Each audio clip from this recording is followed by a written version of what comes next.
नमस्कार, मैं रवीश कुमार। भारत के संपन्न और काबिल लोग तेजी से देश छोड़ रहे हैं और अब दुबई ने 23 लाख रुपए के निवेश पर गोल्डन वीजा देने का ऐलान कर दिया है।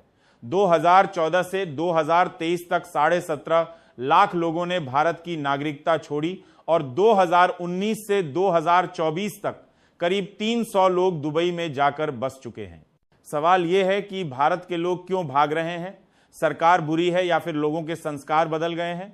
भारत में टैक्स का ऐसा जाल बिछाया गया है कि कमाने पर टैक्स, खाने पर टैक्स, खर्चने पर टैक्स, पेट्रोल पर टैक्स, सर्विसिंग पर टैक्स, गाड़ी खरीदने पर टैक्स, सड़क पर चलाने पर टैक्स, अच्छी सड़क पर अलग से टैक्स और अगर आप ज्यादा कमा लें तो 30% टैक्स।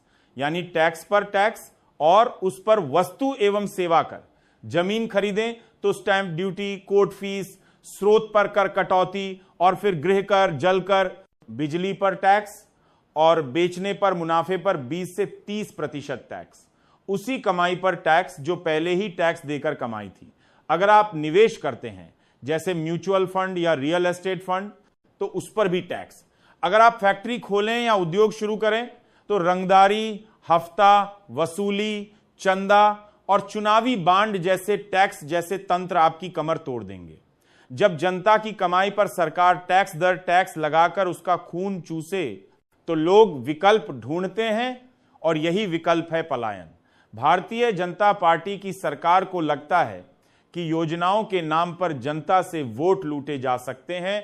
अम्मा सम्मान, दीदी सम्मान और वोट सम्मान। भारत एक चुनावी देश बनकर रह गया है। दूसरी तरफ दुबई जैसे देश ने टैक्स मुक्त जीवन दिया है। 23 लाख रुपए में 10 साल का गोल्डन वीजा जिसमें आप परिवार के साथ रह सकते हैं, कारोबार कर सकते हैं टैक्स के बिना। गोल्डन वीजा मिलते ही आप अनिवासी भारतीय बन जाते हैं। भारत की नागरिकता नहीं जाती, लेकिन बैंक खाता अनिवासी साधारण खाता हो जाता है और ब्याज मिलना बंद हो जाता है। संयुक्त अरब अमीरात में कोई व्यक्तिगत टैक्स नहीं है और भारत के साथ दोहरा कराधान परिहार समझौते के कारण दुबई में कमाई पर भारत में टैक्स नहीं देना होता। यानी दुबई चला गया कोई सोशल मीडिया प्रभावक वहीं से कमाएगा, वहीं खर्च करेगा, भारत को एक पैसा नहीं मिलेगा। द इकोनॉमिक टाइम्स की रिपोर्ट बताती है कि नरेंद्र मोदी सरकार में स्विस बैंक में भारत का 3 गुना ज्यादा पैसा पहुंच गया है, 37,600 करोड़ रुपए।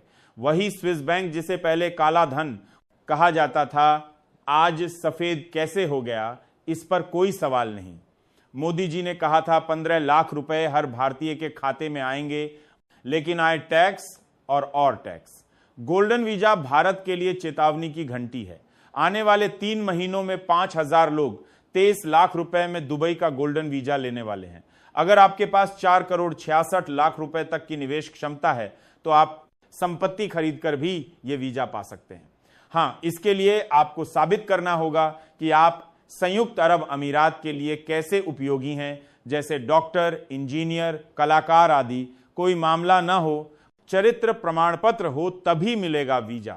भारत छोड़ने वालों की गिनती बढ़ रही है और इसका सीधा अर्थ है कि सरकार वो नहीं कर रही जो उसे करना चाहिए। वीडियो अच्छा लगा हो तो शेयर करें ताकि सच्चाई का सफर आगे बढ़े। जय हिंद।